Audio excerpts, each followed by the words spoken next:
Hello everybody, welcome back.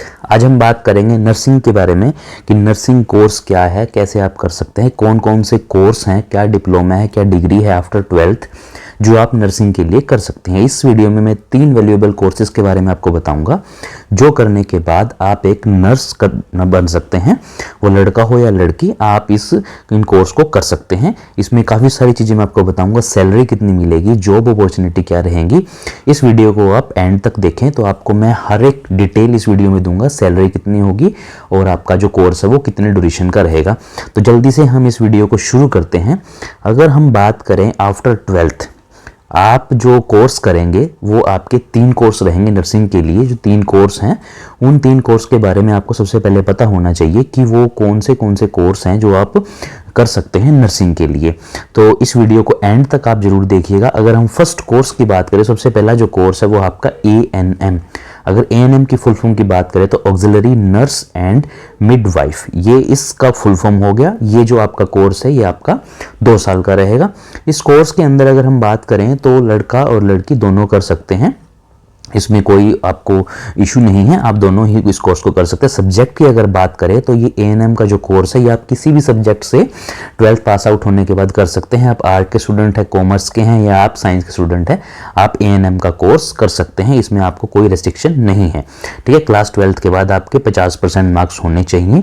और अगर हम बात करें रिजर्व कैटेगरी की तो 40 से लेकर 45% आपके मार्क्स 12th क्लास के अंदर होने चाहिए। गवर्नमेंट कॉलेज की अगर हम फीस की बात करें तो गवर्नमेंट कॉलेज की जो फीस है इसके लिए कम रहेगी, लेकिन प्राइवेट कॉलेज की जो फीस है वो आपके 50,000 से लेके 1 साल तक रहेगी आपकी दोनों ईयर्स के लिए, ठीक है। तो ये था आपका फर्स्ट कोर्स। अब सेकंड कोर्स की अगर हम बात करें तो होता है आपका GNM, general nursing and midwifery. तो ये आपका इस GNM जो ये भी एक डिप्लोमा कोर्स है और ये भी आफ्टर 12th किया जाता है, लेकिन इस कोर्स की अगर हम बात करें तो ये 3 साल का रहेगा और 6 मंथ की इसकी इंटर्नशिप रहती है इस कोर्स की। और ये जो कोर्स है आपका GNM, ये सिर्फ वो बच्चे कर सकते हैं जो 12th क्लास में बायोलॉजी के स्टूडेंट थे। जिन्होंने 12th क्लास में मेडिकल स्ट्रीम ली थी वही GNM का कोर्स कर सकते हैं। सब्जेक्ट क्लास आपके पास PCB होना चाहिए +2 क्लास के अंदर, फिजिक्स, केमिस्ट्री एंड बायोलॉजी, और इंग्लिश आपका रहेगा इसके अंदर, ठीक है। तो ये आपका सब्जेक्ट होने चाहिए, तो आप GNM का कोर्स कर सकते हैं। इसके अंदर थोड़ा सा डीप ज़्यादा पढ़ाया जाता है बेसिकली। इसमें भी प्राइवेट कॉलेज की जो फीस रहेगी वो 1 से लेकर 2 लाख रहेगी आपके कंप्लीट कोर्स की, ठीक है। तो ये GNM का कोर्स हो गया। तो इसमें भी आपको काफ़ी सारी इंपॉर्टेंट नॉलेज दी जाती है। अगर हम बात करें जो बोथ जो कोर्स है, दोनों कोर्स को कंपेयर करें, दोनों ही नर्सिंग कोर्स के लिए आपके यूजफुल रहेंगे। ANM is a fundamental course and GNM is a deep knowledge. जो आपको अभी मैंने बताया कि ANM के अंदर आपको नॉर्मल बेसिक नॉलेज दी जाती है, लेकिन GNM के अंदर आपको काफ़ी डीप नॉलेज दी जाती है। तो ये आपको पता होना चाहिए। ANM की जो सैलरी है वो 10 से लेकर 15,000 रहती है। GNM की जो आपकी सैलरी है वो 15 से लेकर 20,000 तक हो सकती है। थर्ड कोर्स की अगर हम बात करें वो है आपका BSc नर्सिंग। BSc नर्सिंग जो है ये आपका एक डिग्री कोर्स है।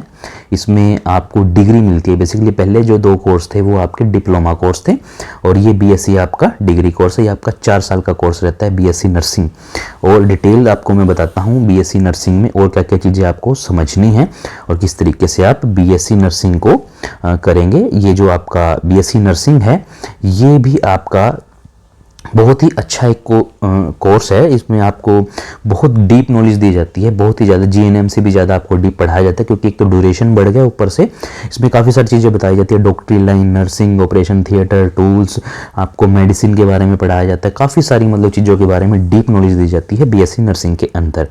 तो ये सबसे बेस्ट रहेगा। डिग्री है ये आपकी 4 साल की, आपको एक डिग्री मिलेगी, लेकिन पहले जो 2 थे वो आपके डिप्लोमा कोर्स थे। तो ये भी आपको पता होना चाहिए कि BSc नर्सिंग में क्या होता है। आपको काफ़ी सारे मतलब अपॉर्चुनिटी मिलेंगी BSc नर्सिंग के बाद। गवर्नमेंट जॉब आप भर सकते हैं, काफ़ी सारी SSC, बैंकिंग, पुलिस की, और आप रेलवे के भी फॉर्म इसमें भर सकते हैं अगर आपके पास BSc नर्सिंग की डिग्री है तो, क्योंकि आप ग्रेजुएट हो जाएंगे उस डिग्री से, तो आप ये सब फॉर्म फिल कर सकते हैं। अगर प्राइवेट कॉलेज की फ़ीस की अगर हम बात करें BSc नर्सिंग के लिए 3 से 4 लाख रुपए आपकी रहेगी BSc नर्सिंग के लिए, ठीक है। गवर्नमेंट कॉलेज में आपकी जो फीस है वो कम रहती है, वो आपकी 15 से लेकर 20,000 के बीच में आपका कंप्लीट BSc नर्सिंग कोर्स हो जाता है, ठीक है। सो ये अभी मैंने आपको बताया BSc नर्सिंग के बारे में। ये आपकी डिग्री है, पहले दो आपके एएनएम और जीएनएम डिप्लोमा कोर्स थे, ठीक है। तो ये आपको पता होना चाहिए। अब हम बात करते हैं एडमिशन प्रोसीजर क्या रहेगा, कि एडमिशन आप कैसे ले सकते हैं। तो एएनएम और जीएनएम में आपको कोई भी मतलब दिक्कत वाली बात नहीं है, लेकिन बीएससी नर्सिंग के लिए आपको एक एग्ज़ाम देना होगा, एंट्रेंस एग्ज़ाम, जिसको हम नीट का एग्ज़ाम बोलते हैं। वो नीट का एग्ज़ाम देने के बाद आपकी रैंक मिलेगी, आप उस रैंक के हिसाब से आप बीएससी नर्सिंग के कॉलेज में एडमिशन ले सकते हैं। अगर आप नीट के एग्ज़ाम के लिए काफ़ी सारी और नॉलेज जानना चाहते हैं तो इस चैनल के ऊपर बहुत सारी वीडियो है नीट के रिगार्डिंग, आप वो देख सकते हैं। सो आप बीएससी नर्सिंग की जो डिटेल मैंने आपको बताई ये इनफ थी। आपको अगर और डिटेल चाहिए तो आप पूछ सकते हैं कमेंट सेक्शन में। मेरी तरफ से सबसे बेस्ट जो कोर्स रहेगा आपके लिए वो बीएससी नर्सिंग है। लेकिन अगर आप मेडिकल लाइन में जाना चाहते हैं और आपके पास 12th क्लास के अंदर बायोलॉजी सब्जेक्ट नहीं था तो आप जीएनएम का कोर्स कर सकते हैं, वो आपका एक अच्छा कोर्स है। और अगर दूसरी स्ट्रीम में है तो आप एएनएम भी कर सकते हैं। तो इन तीनों कोर्स के अंदर आप नर्सिंग का कोर्स कर सकते हैं, आप एक नर्स बन सकते हैं। तो ये आपको पता होना चाहिए था। अगर आपको वीडियो अच्छी लगी तो कमेंट ज़रूर करें और इस वीडियो को लाइक कर दें और सब्सक्राइब जरूर कर लें चैनल को और अच्छी वीडियो के लिए, और इस चैनल को आप शेयर जरूर कर दें। Thank you for watching.